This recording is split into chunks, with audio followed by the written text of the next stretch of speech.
Hi kids, so we've reached our final week of science. You guys have learned so much.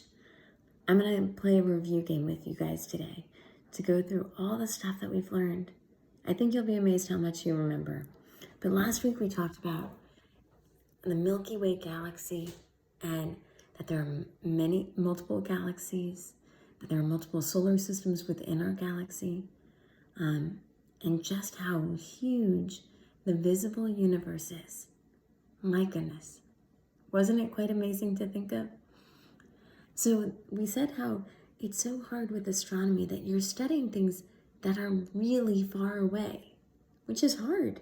How do you study something that's hundreds of light years away? My goodness. Today we're studying a part of astronomy where God graciously lets us, some of space, come to us. Then He allows us to get little bits from outer space without having to go there. And we can study it and learn a lot about the rest of our solar system and how things work. We're talking today about meteoroids, meteors, and meteorites. Let's make sure you don't get them confused because scientists don't like when you interchange words, right? I'm going to pull up our definition and then I'm going to teach you all about them today. Hold on for one sec. Work is what are asteroids, meteors, and meteorites? Remember we learned about the asteroid belt between Mars and Jupiter. Asteroids are made of rock and have irregular shapes. They're circling, right? Occasionally what happens is asteroids can collide into one another and cause what are called meteoroids, bits of rock that kind of break off and go floating through space. When these rocks, meteoroids, are traveling through space, if they get near a planet or near a moon, they can get sucked in by its gravity. And in the case of the Earth, if a meteoroid catches onto our gravity and gets pulled in, it gets pulled in through our atmosphere. Do you remember learning about the atmosphere? The atmosphere is the air around the Earth, right? So once it enters our atmosphere, it's called a meteor. This is what appears as a shooting star. So a meteor or a shooting star is an asteroid. We're going to correct that memory work. Let's not memorize it that way. A meteor or shooting star is a meteoroid that enters Earth's atmosphere and burns up completely. If a meteoroid manages to make it all the way through our atmosphere and actually hit the Earth, it's called a meteorite. So our memory work says that asteroids are made of rock and have irregular shapes. This is true also of meteoroids. A meteor or shooting star is a meteoroid that enters Earth's atmosphere and burns up completely. And a meteorite is a meteor that hits the Earth. So what happens is asteroids and other dust and chunks of rock are in our solar system, right?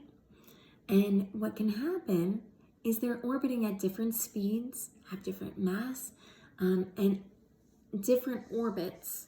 Some are more elliptical, some less elliptical, and they may end up passing each other and can crash into each other and then send debris flying through space. And this debris, space doesn't have an atmosphere like ours does, so there's nothing to slow down something that's traveling through space, right? So it travels until an outside force acts on it, which is the gravity from a planet. So what's amazing is that when a meteoroid in outer space gets sucked into our atmosphere, it travels so fast through outer space that it literally burns up in our atmosphere. It's not friction, friction plays into it, but it actually is pushing the air molecules out of its way and heats them up so much that it looks like it's on fire. This is what we call shooting stars, and there are several times each year that we get meteor showers when you see lots of shooting stars. they happen on an annual basis. So every year, the same meteor showers tend to happen. And they're named for the constellation that they appear to be coming out of.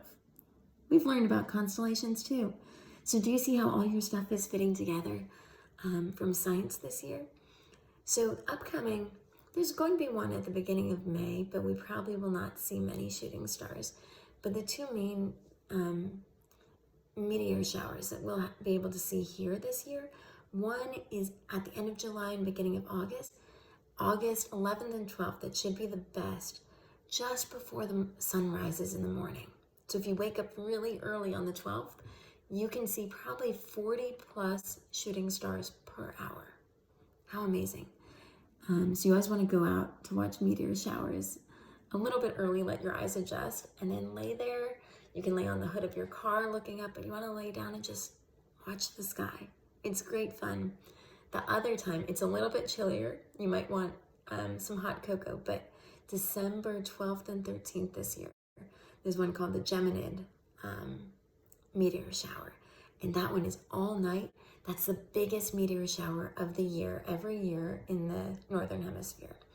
So August 12th, going out in the morning, and then December 13th are two great times that you can go and see this yourself. I'm going to send a link to your parents that there's a meteorite museum in Arizona, at Arizona State University. NASA actually works with them, and their kids club has a cool resource where you can collect rocks. If you find a rock that you think might be a meteorite, you can mail it to Arizona State, and they'll add it to their collection of stuff from outer space. We have meteorites that are from Mars, where if a meteorite hits the moon or Mars, it can actually cause an explosion that sends rock from Mars or the moon to Earth. Isn't that cool? We get to get a rock sample from outer space sent directly to us. How cool. One thing that is interesting that I want you guys to be careful as you study meteors and meteoroids and meteorites. A lot of scientists use it to try to backtrack and think of how our solar system may have been formed and how the universe came into being and how planets and life came into being. We know how life came into being, right?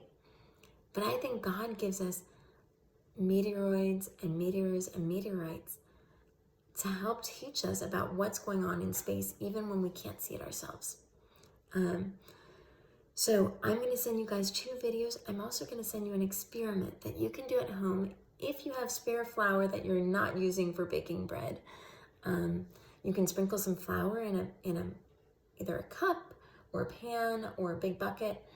Sprinkle a little bit of cocoa powder on top of it, and then throw marbles or golf balls into it. Some you can drop, some you can throw really fast, and you can see why craters have come to form on our Earth, on the moon especially, where the meteors don't get burned up by the atmosphere because there's no atmosphere around the moon. And so the moon, if any of you have gotten to take out your telescopes, the moon has awesome craters that have been formed by meteors hitting its surface.